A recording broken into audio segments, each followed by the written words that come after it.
morning, everybody. Morning. I hope everybody's had a wonderful conference. It's been great for folks. We appreciate you coming out at 7:30 in the morning after karaoke, for a presentation. I'm Becca Fisher. I'm the Director of Educational Technology, Professional Development, Media Services with Albemarle County Schools. I've got Foreman, who's our coordinator for instructional technology, and Nita, Collier, who's our technical trainer in the division.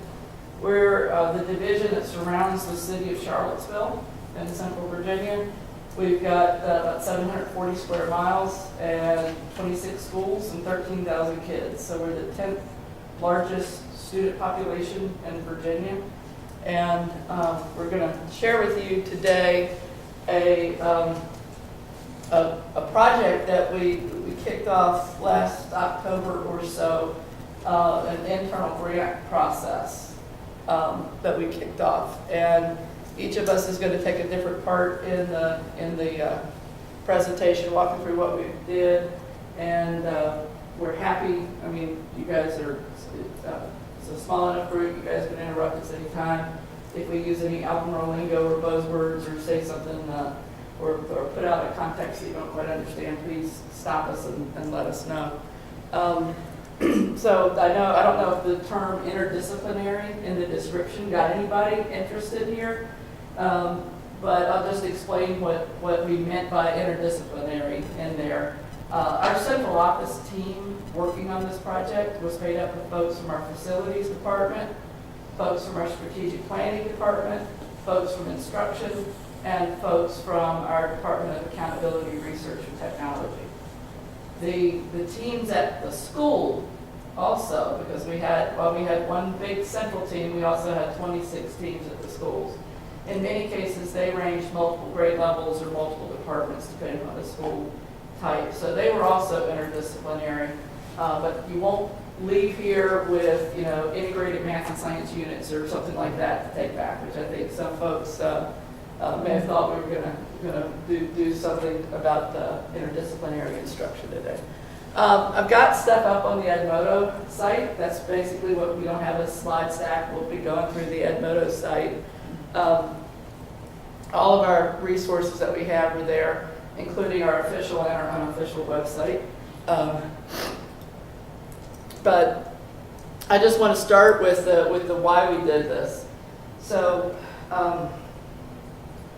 in 2002, I know that's going back a ways, neither one of these guys were employed in the system at that point, but in 2002, our superintendent at the time went to a retreat that Apple held for superintendents. And it was a 3 or 4 day workshop where Apple brought superintendents in. They swore that they weren't selling Apple branded stuff, but every superintendent left having made an iMovie in a group of other superintendents.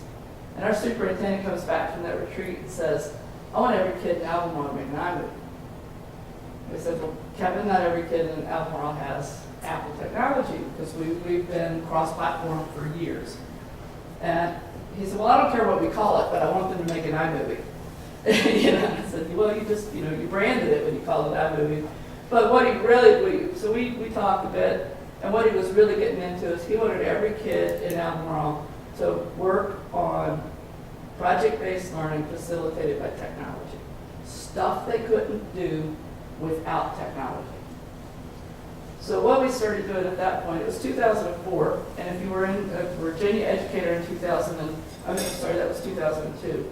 If you're a Virginia educator, you might remember that 2004 was the first graduating class that had to verify credits on the SOL. So he said, I don't want us to just think we're preparing kids for that. Come up with a way to do this. So a central office team got together and we designed a grant program, internal grant program, funded totally by division funds, called Design 2004. We're going to design towards 2004 learning, teaching and learning, and it's not going to be about the SOL test. So we put out this competitive RFP, basically, for schools. And we had 10 schools apply. I think at the time we had 25 schools. We had 10 schools apply, and we were able to fund all of their grants. And we required that those grants have an interdisciplinary team, that they leverage technology, and that they be driven by inquiry, analysis, and reflection. We got some great grants out of that.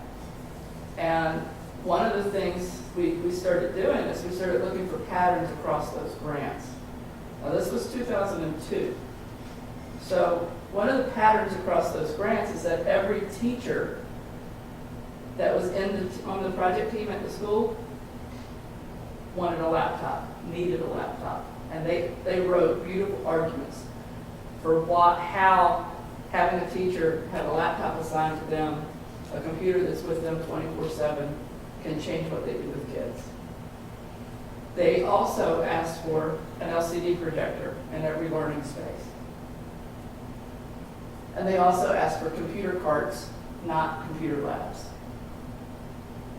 They wanted the technology to come to the kids, not the kids to go to the technology.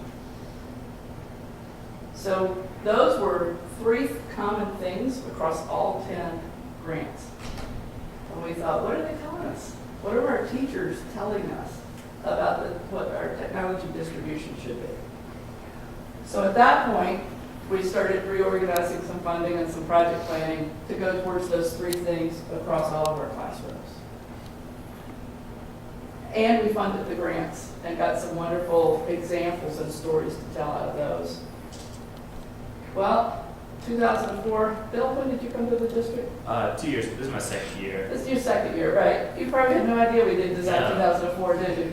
So we started, you know, we've been a good district for a long time.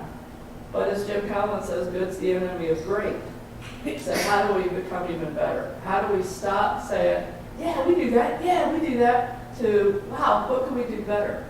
So some of us, we were faced with a kind of a changing environment in terms of how our Board of Supervisors wanted us to deal with budgeting and with money and all of this. So we've got a changing world out there.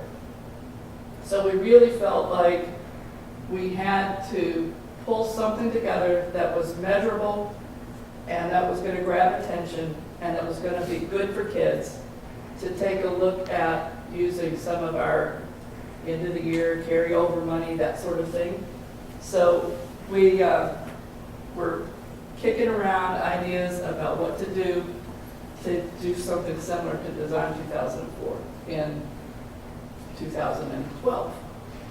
So we thought, okay, how about we call it Design 2015? And really start looking at, it's short enough. We can think that we know what our classroom could look like in 2015, but that's a far enough reach that maybe we can get some energy around some things. So we did, put out a call for proposals. Schools responded to the call for proposals. We had a review committee, and every school had a grant that was funded. So we're going to talk today about a couple of the grants that resulted in facilities changes, a couple of the grants that resulted in technology infusion in the schools, and a couple of PD grants. Okay? And if you guys are here, I know this is a tech conference and everything, but based on your role, you may be here for a different reason. So if we could just go through and have you tell us what your role is, then we can make sure we hit pieces that might be of interest to you. Second grade teacher. Okay, so you want to hear about some second grade stories, huh? Elementary, okay. I'm an instructional coach at an elementary school. An instructional coach, okay. Jenny, and then you're... I'm director at school.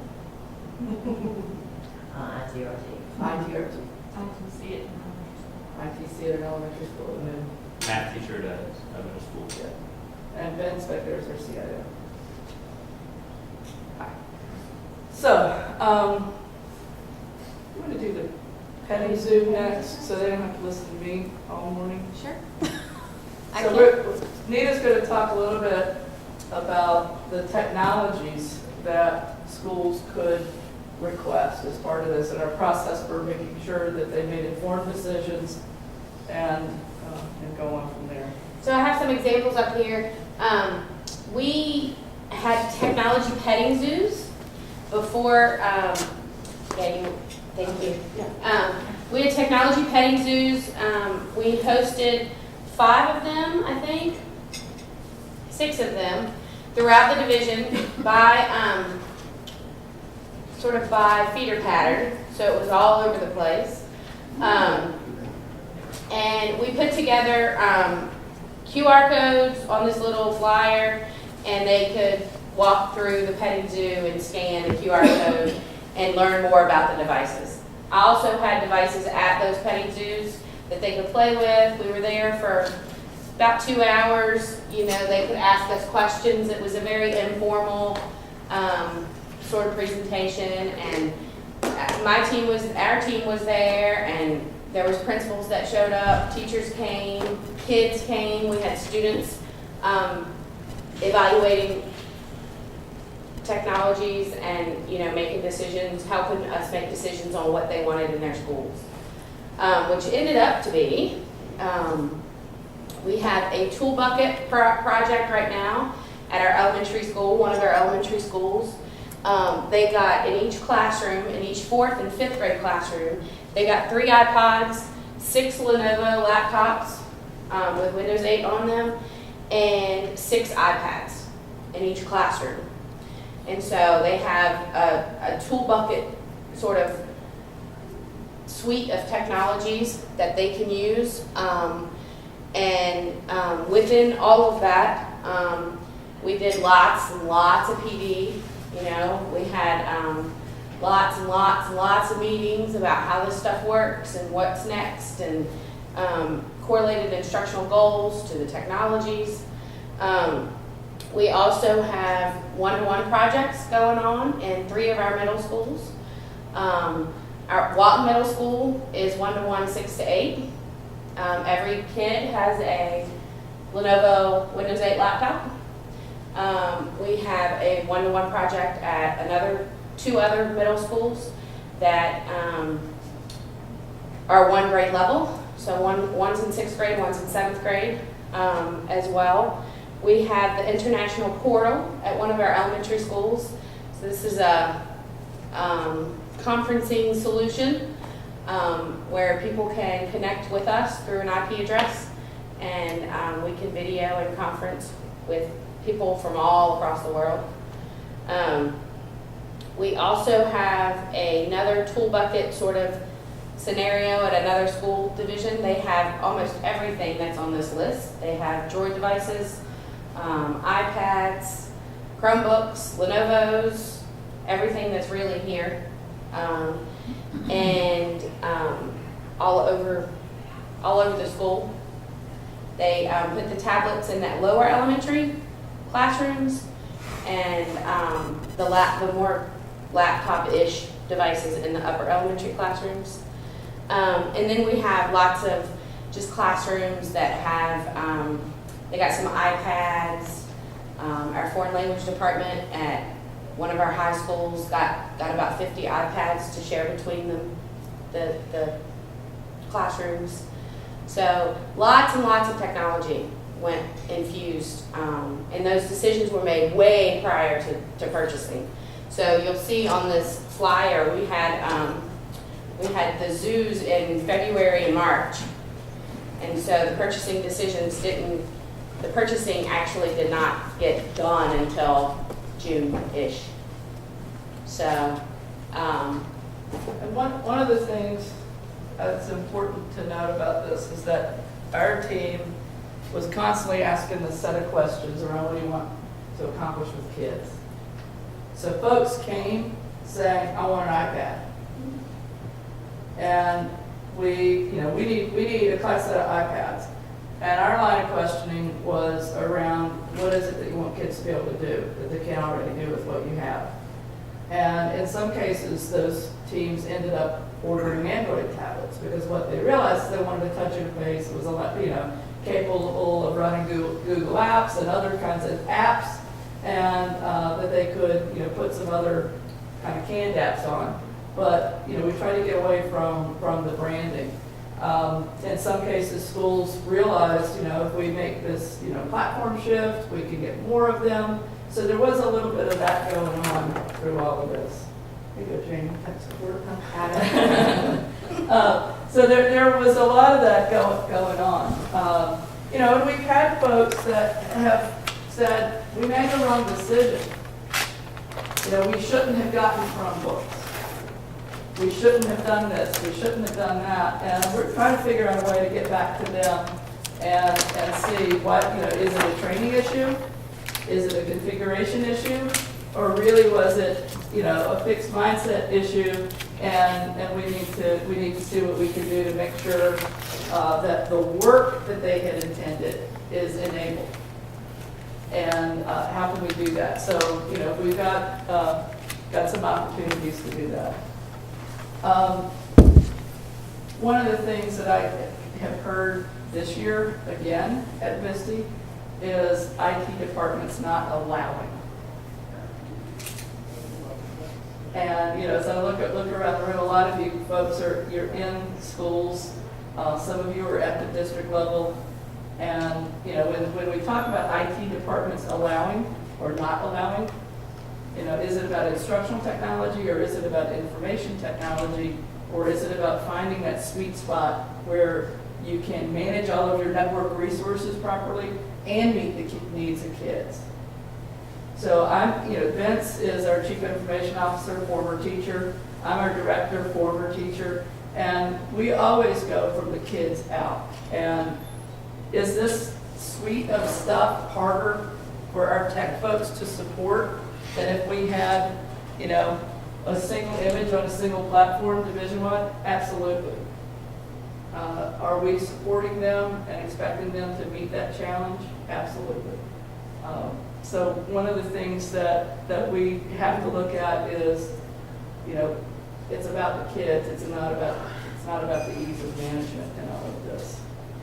So, and these guys did an amazing amount of research to get these platforms in that they had no familiarity with, find some initial conversation starting apps to put on them, and really did a great job with the petting zoos and help folks make that decision. What do you want kids to do?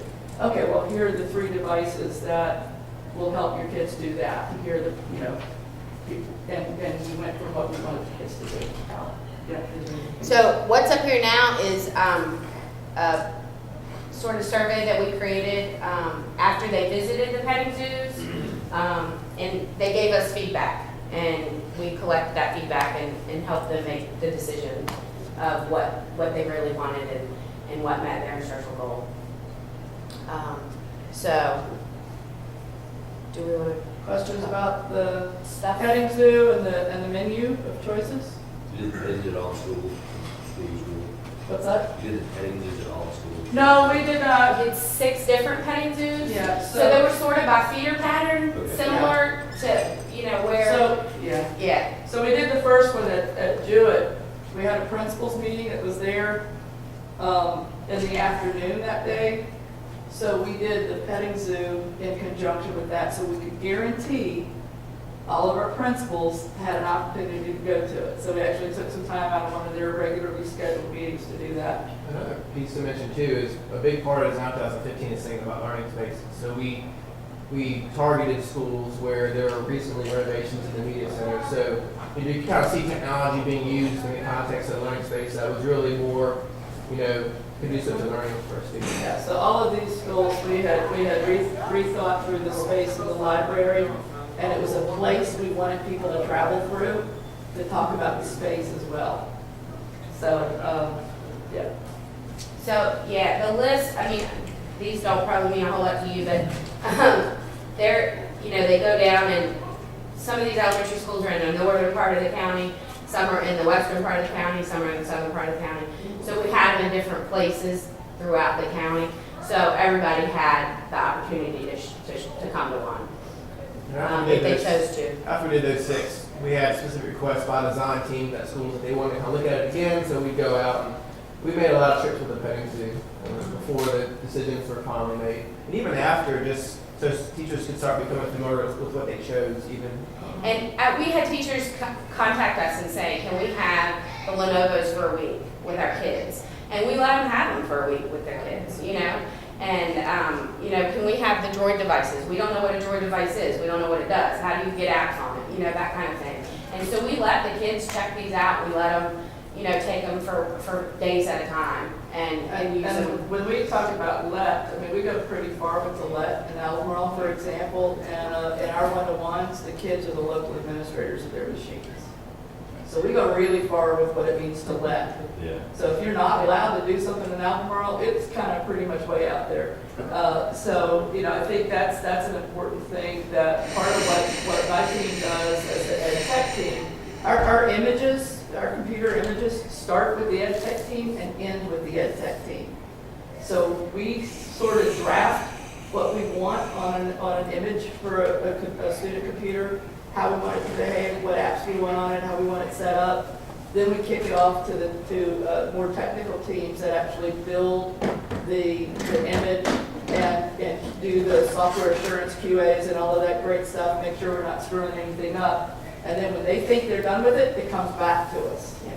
And then my team does the final QA on it, and we say You that's. basically put it in the kids' hands knowing that they can only do so much, or a certain realm, is that what you're saying? So, no, we want the kids to be able to technically have these computers be their own. So if we want kids, if they take a computer home from us that we've assigned to them, we want them to be able to add it to their home network. We want them to be able to use their home printer if they want. We want them to be able to do that sort of thing with it. In our policy, we basically have the line, you're not allowed to do anything with our stuff that interferes with your work or the work of others. So that's kind of where we draw the line. So as you know, and with the student computers, you know, our first line of defense, after, you know, we have student-run help desks, and Jamie can talk about that a little bit. But after that initial, you know, 5-minute look at it, we'll just re-image it. So the kids that are going beyond, you know, and installing a bunch of stuff that does, you know, crash the system, they quickly learn that's a little more painful than I want it to be. So they start self-managing better, which is exactly what we want. We want kids to be able to self-moderate, self-manage. And we're seeing a lot of that this house. So Jamie just picked up the new image, the technician's image, that's a computer, and this is for ed tech, and we get to hang out with it for a week or so, mess around with it, put it in teachers' hands, put it in kids' hands, figure out what's wrong with it, and then we take it back to our techs. And we say, here's what we found, you know, fix it. And it'll bounce back and forth, but we have a lot to say Yeah. on whether or not it's the image that we were golden with. And this is for the summer image, you know, pretty much.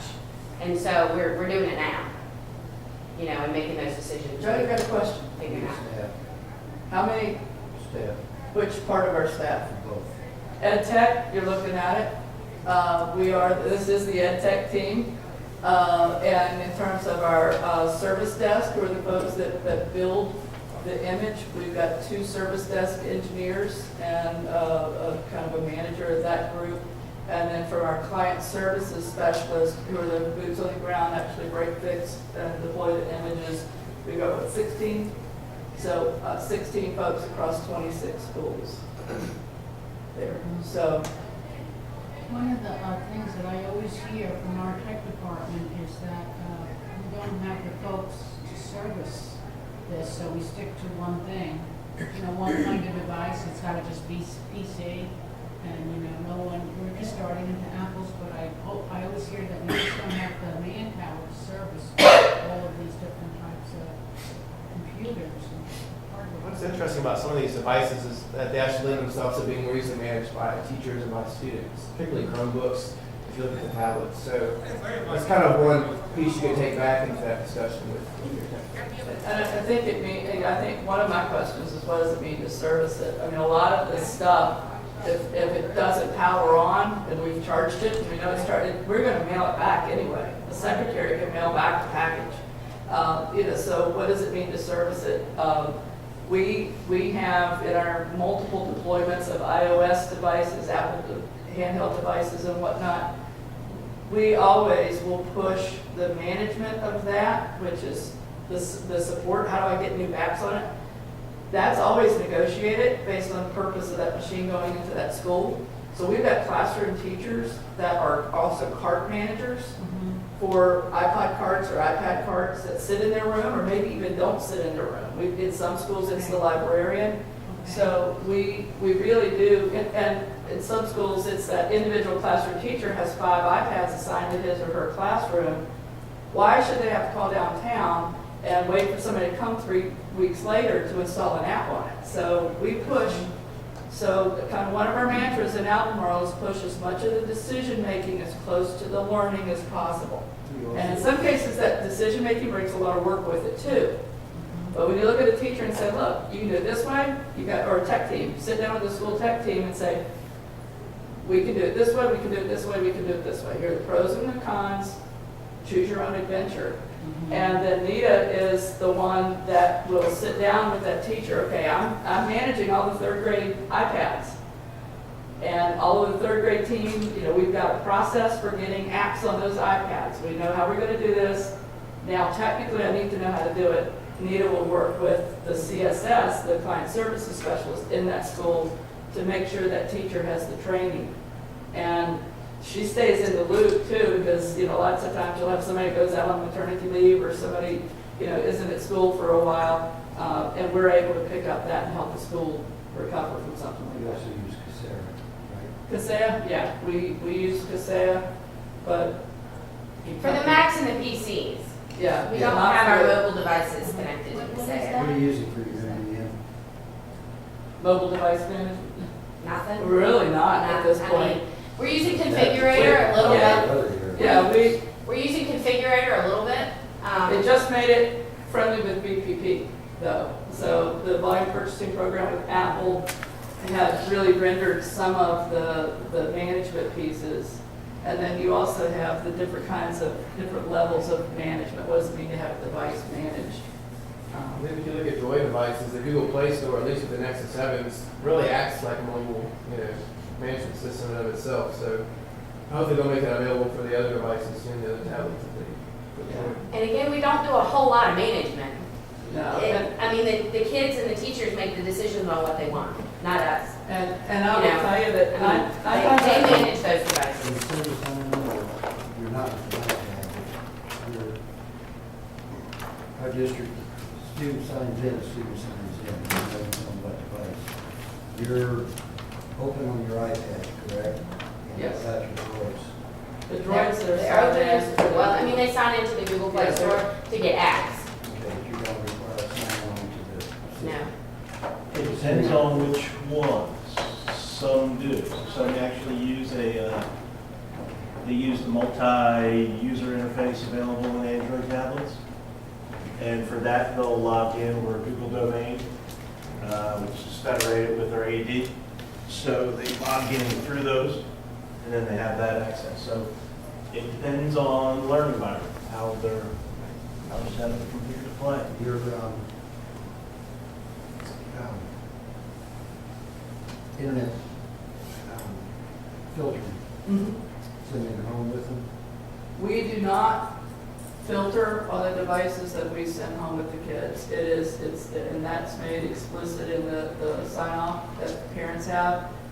It's an expectation of the kids, and this says it in the letter, and what they sign to, that it says it in there, what's allowed and what's not allowed, regardless of what network you're using to attach to the internet.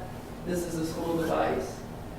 So we have not done that. That was really cost prohibitive to have the kids bounce back to our filter to do that, and What are you using for the filter? WebSense. And the other thing we did in the one-to-one situations, they had parent meetings. Yes. And so once those devices were deployed and the kid, parent came in, signed off on paperwork, the whole 9 yards, we had parent meetings that we attended, most of them, to support that principal or assistant principal. And so the parents came in, they asked their questions, they, shared their concerns, we talked them through some things. And someone from the ed tech team was at every single one of those Yes, meetings. one of us was at every one of those, yeah. So, so we were there to support, you know, the principals, you know, dealing with parents Does as the well. school have like a budget and you can say to them, okay, you can get about this many?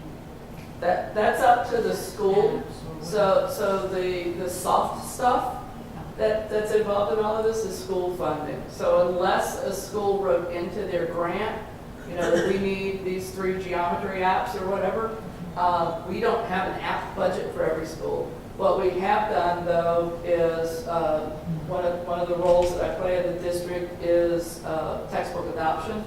So we have in our textbook policy that we can adopt digital content and the equipment necessary to access it. So we have been working with with our lead, our curriculum people, to make sure that we're taking these most popular paid apps through the adoption process so that schools can access their textbook funds to do it. But for the most part, I mean, when we go out to schools, I mean, 95% of what's on these Android devices or these iOS devices is free. And we've got PTOs that are Popular. right. We've got PTOs that are helping us out there. We've got schools that are using their budget. You know, we've got grade level teams that are taking a whole whopping $250 they get for the year, and you know, applying that to the purchases. All of the software that's on the standard image, of course, we go through and try to leverage the district pricing and division-wide licensing and that sort of thing. So, you know, our computers come with the Adobe Creative Suite and Microsoft Office and a handful of other things also. So you did a district-wide creation. Yes. Trying to get kids the tools to create, and the content stuff, you know, kind of leave to the curriculum people. Any more questions about that piece of it? Technology. Just more concerned about, you're playing multi-platform with, everything is logging in, not onto a separate network, but into your network, right? With your data, school funding, and everything else. No issues so far with outside viruses or troubles creeping back to? No, and I'm gonna knock on something when I say that. No, and Nearly all of our mission critical systems are going to be web-based. yeah. So what all the users are interacting with is a web end from the Yeah. So And our chief geek's pretty good at making things happen and taking care of it. It's one reason for a lot of us moving everything into the web. Uh-huh. It's management, and not having to have a box. Used to, you can't get to it Yep. from my end. Yeah. So, I mean, the worst situations we've dealt with is, you know, kids doing something utterly stupid that none of us would defend, or, you know, teachers walking away and leaving a computer logged in, which is utterly stupid, not something we can defend, you know, that sort of thing. So it's behaviors and that are our primary risk factor. And I think that's probably true everywhere. It's not the technology so much as it's the people behind the keyboard, right? So, other questions? No? Okay. Sure. So, looking at Design 2015 and, you know, the end goal really being changing the way students are learning in the classroom, 3 main pieces. You know, we talked about the technology piece. There's also the learning spaces piece that we've been talking about. Becky will hit on that more in a little bit. The other big component is professional development. So all the grants have a professional development component. Some grants are very much more focused, had a heavier technology component. Some of the grants that got turned in were all about professional development. But what we were able to do from a vision standpoint, we looked at all the grants that were turned in, all the applications that were funded, was to pick out kind of 7 themes of professional development, either that were, you know, very much in line with stuff that were already described in the grants, or things we knew would really help push these design schools to really look at, you know, how to be successful in actually implementing and hitting those goals that they're looking at. So if you're looking at our 7 pathways that we were able to pull out, you're looking at the fee-based learning, looking at choice and comfort. And that gets more to what Becky's going to talk about in some ways with furniture, with the types of, also with technology, the types of tools that you offer students, you know, kind of picking their own learning pathways. Instructional autonomous was a big one, and Becky can talk about what the PD for that looked like. That ended up being a little tougher than maybe it was interesting, but you know, a lot of these things really puts teachers and administrators in their schools to really think about things with student learning maybe a little bit different. So what are those strategies going to be? What are going to be those buttons that might get pushed in your classroom that are going to really test you? You know, how much can you imagine as a teacher being comfortable with, you know, half the furniture needing to leave your classroom to really get at those goals for student learning that you've identified that you want to meet? You know, so really thinking about the affective side of the instruction, of planning and management. And then you see some pieces with Maker Infused curriculum, you know, going after 3D printing, interactive technologies, you know, really hitting at our technology menu and the range of choices that we offer.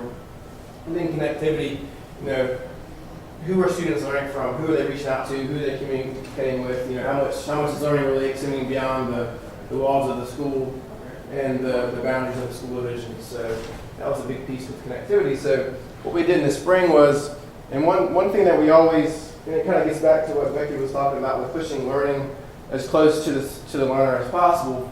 We feel like, and we see time and time again, that when PD is by teachers for teachers, that PD is, you know, very much relevant, very much targeted, more meaningful for teachers, and we see a lot more reflective practice and a lot more change in the practice in those situations. So we targeted teachers that we knew were already doing these sorts of things in their classroom and worked with them to plan professional development around these specific pathways in the spring. So those PD offerings started with the design teams first, and then they opened up to the whole school division after that. So, and then going into the summertime with PD, we did something called Reboot Ed, where it was a little more focused on the interactive technology piece. We pulled in some more of these things and offered some PD over the summer for teachers to come in over a 3-week span. Really, in a lot of cases, really focused more on learning the tools, the software that went along with those, and then the instructional strategies that kind of met up with those goals that they were looking at with their schools. Whether it was for Design 2015 or really anything that they're looking to do with technology. And then fast forward to this school year with PD, we've moved from focusing on individual pathways actually to, and Becky, I don't know, you can pull up the PD calendar for this year. The new catalog, brand new catalog. So if you look at our catalog for this year, what you're going to see is that the opportunities that are being offered are more content focused. You know, you're going to be looking at things like 3D printing across, you know, the curriculum. So of course it's about Maker Infused, it's about interactive technology, but it's not specifically about that. It's really focused on targeted areas in instruction. Yeah, so and that's now what we're seeing with PD now. Yeah. For this, and Becky can speak more. So now all of our PD is not only correlated to our teacher performance appraisal standards, but also these 7 pathways to learning. So you can see the kinds of things I've filtered for project-based learning. So we've got a workshop coming up on maker-infused projects in the English curriculum. And a couple of different things here. 3D printing across the curriculum, enhancing science through engineering. I mean, those are pretty amazing workshop topics for a district to be offering, a district that doesn't have a professional development staff, to be offering our professional development staff, our teachers.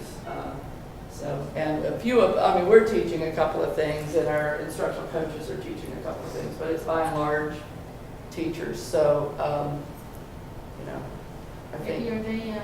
Do they get stipended for this? Yes, they do. And let me talk about that a little bit. So what I do, each of these workshops has a Blackboard companion course to it. And one of the cool things about that is that the Blackboard courses, what my direction to the professional developers is, you at least need to put your handouts in Blackboard. Even if you're not planning any interactions in Blackboard, you at least need to store your handouts there, okay? So, and I say handouts in quotes. And that's where some people start. Some people have very interactive pieces going on in Blackboard. The Blackboard courses are set to open enrollment within our district. So one of the great stories about, success stories about that is we did this past semester, or the current semester, we just finished up an investigations class where we had like 18 teachers that showed up for the face-to-face meetings, and we had like 28 teachers in the Blackboard course. And one of the most active teachers in the discussion thread was a teacher that's home on maternity leave. So, I mean, that's pretty awesome to be able to do that. So, I mean, I got an email from the instructor saying, there are people in my Blackboard class that aren't coming to class. Are you okay with that? And it's like, well, heck yeah, I'm okay with that. So I think that's really cool.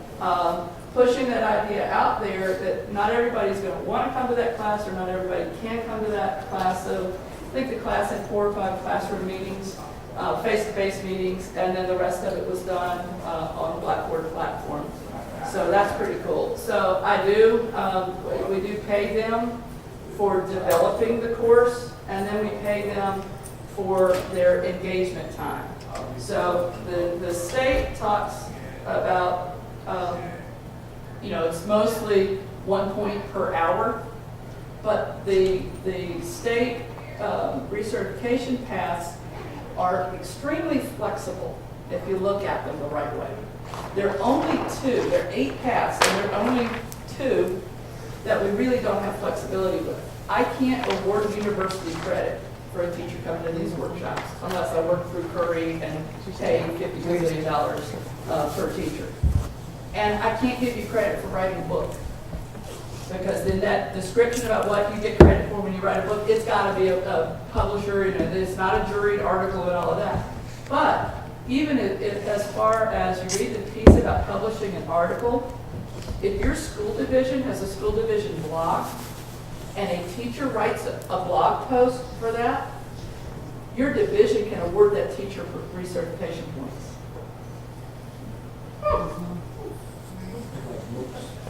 Yeah. 5 years to get them to accept the book. So that's the kind of thing that if you look at that and you think, and I've got a separate page if you're particularly interested in that. I've got a site that shows my thinking as I went through it. Nita being in the PD role in my district a couple years ago, went through it, and then I sat down with our recertification clerk in HR and I said, okay, are you comfortable with this? Because she's ultimately the one that submits the paperwork to the state. I tweaked a few words here and there, but when a teacher contacts either one of us, the person in HR or me, and says, will this count, they will get the same answer now, which is really cool. So we're very open with that. So Bill's a middle school math teacher. If Bill participates in math chat on Twitter once a week, then Bill can absolutely do the reflected journal, which may be his blog, about participating in math chat, and Bill can get recertification points for that. So you think about that. Think about how we can use social media, because the point of recertification is to guarantee teachers are continuously learning.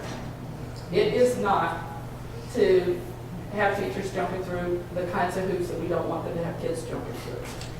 So, that's a pretty important piece. So if your central office person that deals with recertification says, no, that won't count, feel free to have them email me, and I can share with them our interpretation of it. And our person in HR that does recertification doesn't get stuff returned to her from the state. What she sends through happens.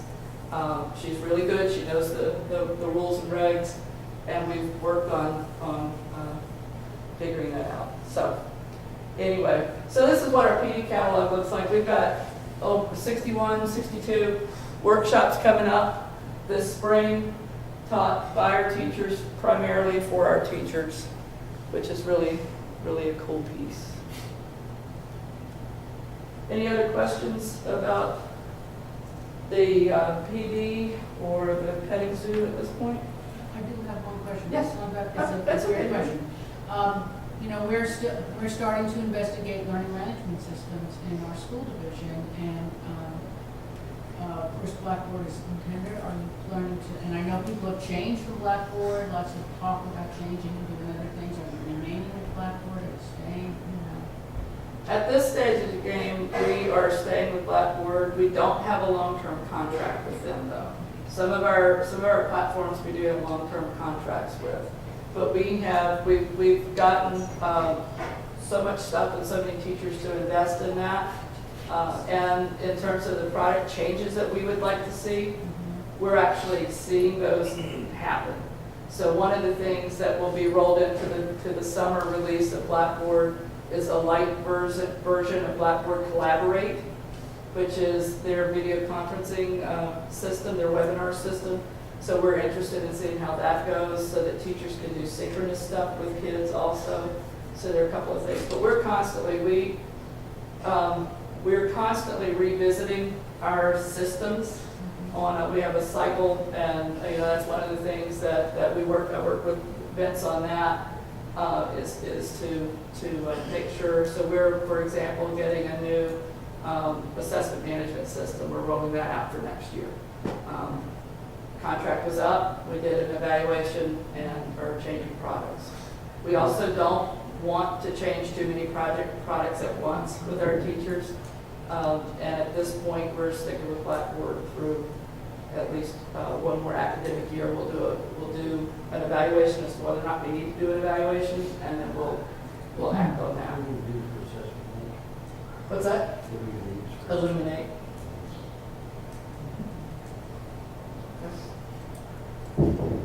Yeah, one of the dangers, Jenny, is that teachers like Bill, Bill's invested a lot of hours in building his Blackboard resources out. For us to pull that rug out from under, that's one of the reasons why we also look for systems that will allow us to grab that content out of it. Right. And if we, looking for a system that would allow us to migrate, and that hasn't always been the case, but. We're just starting, and we're starting to look at things, and I guess with Google too, I'm hearing, and I'm just not a tech person, but with Google, I'm hearing that we can use that in a lot of ways too. Google Apps for Education is not a learning management system. It's an awesome platform and can do a lot. In fact, one of our high school that's one at ninth grade, one of their big products this year is that every ninth grader will have a Google-based portfolio. That's great, but Google's not designed to manage a student portfolio. So if you're looking for management pieces, you want that teacher. Right now, management is the kid shares stuff with the teacher in Google. And that's great, but that's not a things truly. you can do to Google to make it act more like an LMS, but it's very techy stuff, and it's not for the faint of heart technology-wise. Trying to figure it out. Okay. But So I'm not gonna be the person making that decision, Yeah. but I'm hearing things, so I'm just wondering. there's some things you can buy and add on to it. It's the in-between step, depending on how much time and how much comfort your staff. Because if you go at Moto, if you go Move, if you go Blackboard, they're all a management learning administrative curve that Right. goes with your staff. Right. So, And I can tell you, our staff is very overworked. Our tech people are very overworked. Everybody's working just so hard that we don't even have the time to really educate our staff. And, it's got to be pretty simple. And that's why at Moto becomes very popular work because it's Yeah, it's quick and it's free, unless you want the high management there. So, yeah. Other questions?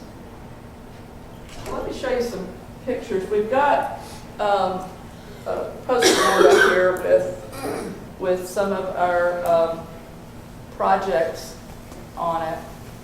If anybody's interested in walking up. But we had folks that said, and if you want a list of all of the projects, it's off of this official site. You can get a list. You can go to a description by school of each of the proposed projects. But one of the things that we did, we heard a lot in the grants is we want a makerspace. We want a makerspace. Well, what is it that a makerspace means to you? What would go into a makerspace? And, looking at what people mean by that.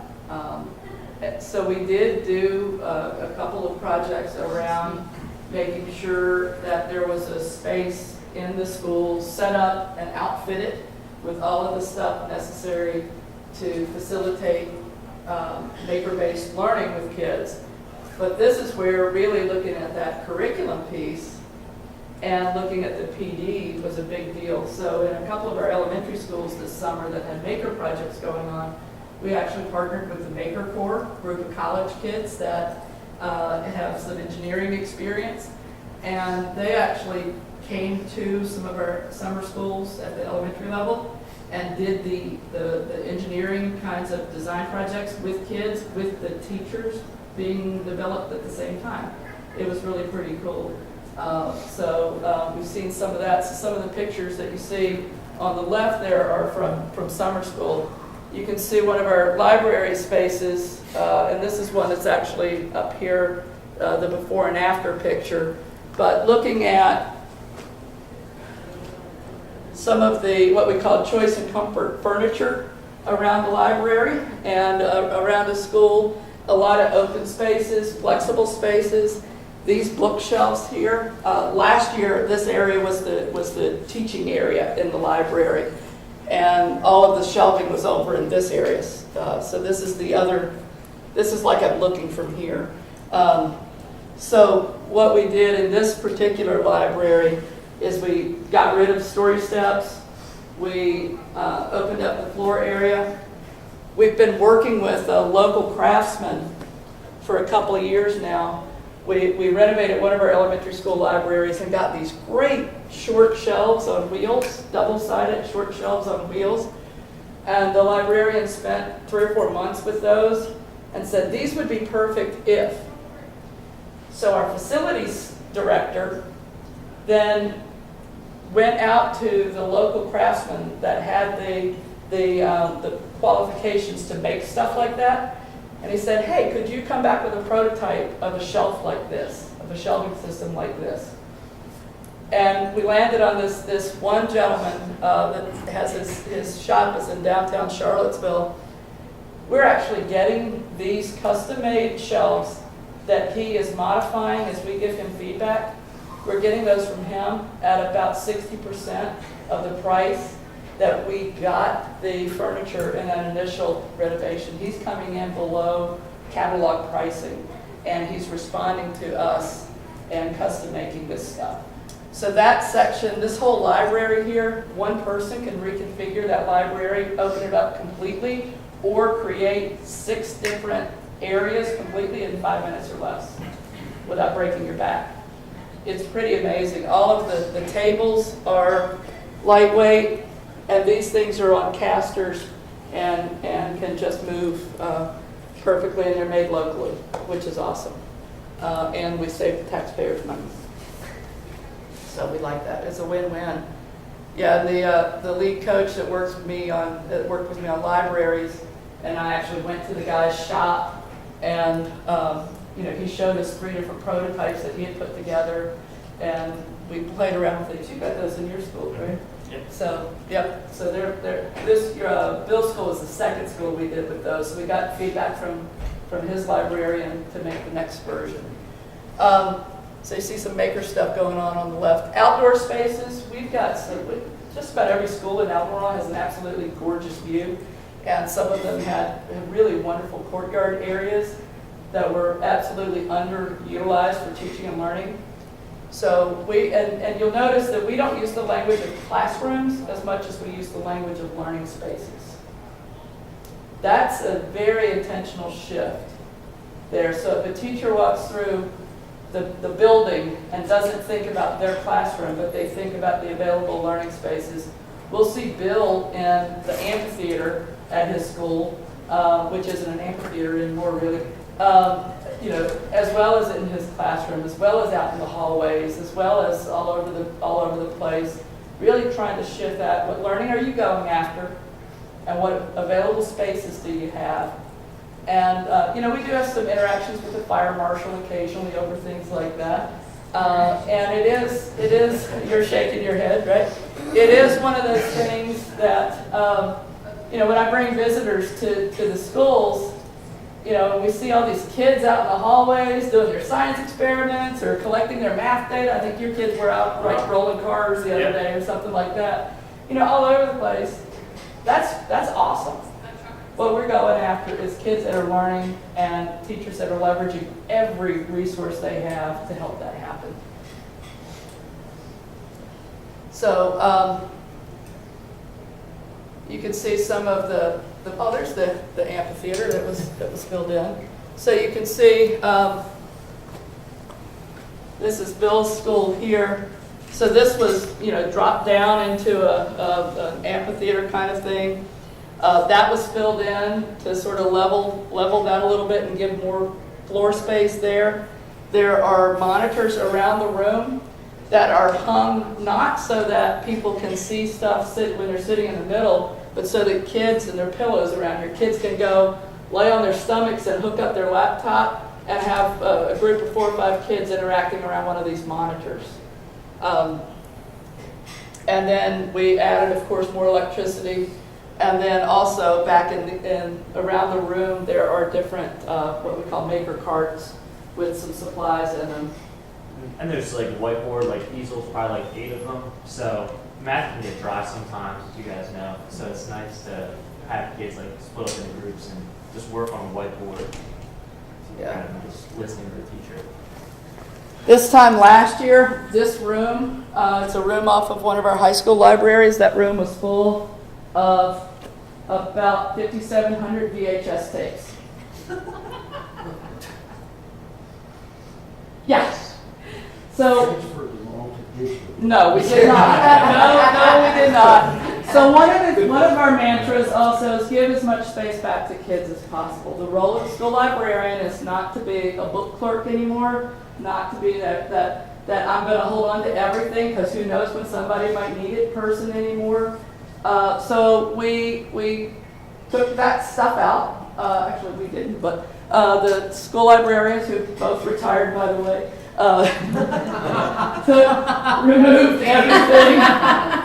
removed everything from that room. Yeah, they removed everything from that room with the help of the custodial staff and whatnot.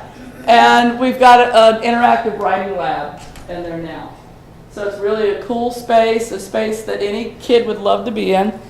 This window right here is that window right there. So this is the circulation area, which, by the way, this time last year was about over here in the library and about 6 times bigger.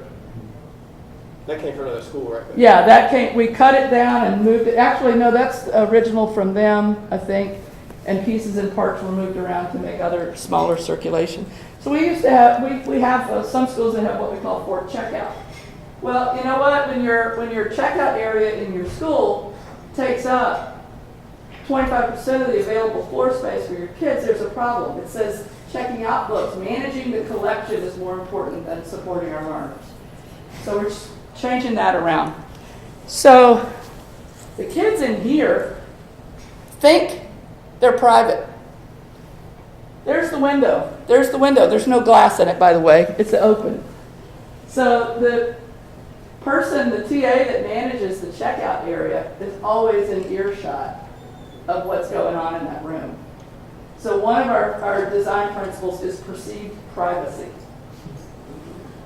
So this idea, and Bill, you'll recognize that in your library. Mm-hmm. There's a lot of glass, a lot, the low shelves that create little cubbies and areas. I mean, he's got a section in his library that has a little fireplace in it, a little electric fireplace, and the kids think that they're sitting in somebody's living room, and the librarian's 10 feet away. So these middle school kids, have this notion that they have some privacy, but really they don't. We can monitor them, and we do monitor them. So this is one of our. What school is that? That's. Keep getting confused here. Is that Merriweather? That's not Merriweather.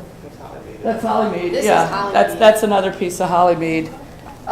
So just creating those campfire areas where kids can sit around and enjoy their time together. You see the project room has glass, so kids can go in there. They can't goof off with so much. There's glass there. We can see them. We can see you. It's not. So really trying to do that. So a lot of project spaces. At Albemarle High School, we did the VHS storage vault. is now a writing lab, the magazine storage area, and oh, by the way, look for some awesome magazines coming out on eBay shortly. The magazine storage area is now it looks like a private collection area in like a UVA library or something like that, and it smells all musty from the old stuff that's been in there, but it's this classic looking furniture, and the kids are loving it. Kids are absolutely loving it. So they go in and sit in these old big chairs and work, which is awesome. Thinking about, let's see, we talked about the Fort checkouts going away. So a lot of different kinds of projects. And then looking at creating some new spaces also. This is a new Makerspace art room where we really modernized an art room. And it's in an elementary school that doesn't have a full-time art teacher. So one of the big shifts there is, you know what? When it's not a day that the art teacher is there, that room's, available to everyone. It's too awesome of a space to sit waiting for that 0.3 FTE to show up. And that's a culture change. That is an absolute culture change in schools. And then we've got some of the cafe tables in the cafeteria. Oh my gosh, you want a kid to behave in the cafeteria, right? To come in and feel like they are hot stuff. Allow them to sit in a high chair at a cafe table. And the world changes for them. It's pretty amazing. So that's some of what we've done from a space standpoint. So you've heard a little bit about a lot of different things. We're 2 minutes over already. And it's time for people to wake up finally, right? You guys coming. If you have any questions, If you have any questions, we'll be packing up. You can ask us questions. And there's stuff on the additional stuff on the Edmodo site for this, including some stuff shared by one of our teachers at our school with the Pool Bucket project. So, all right. Thank you.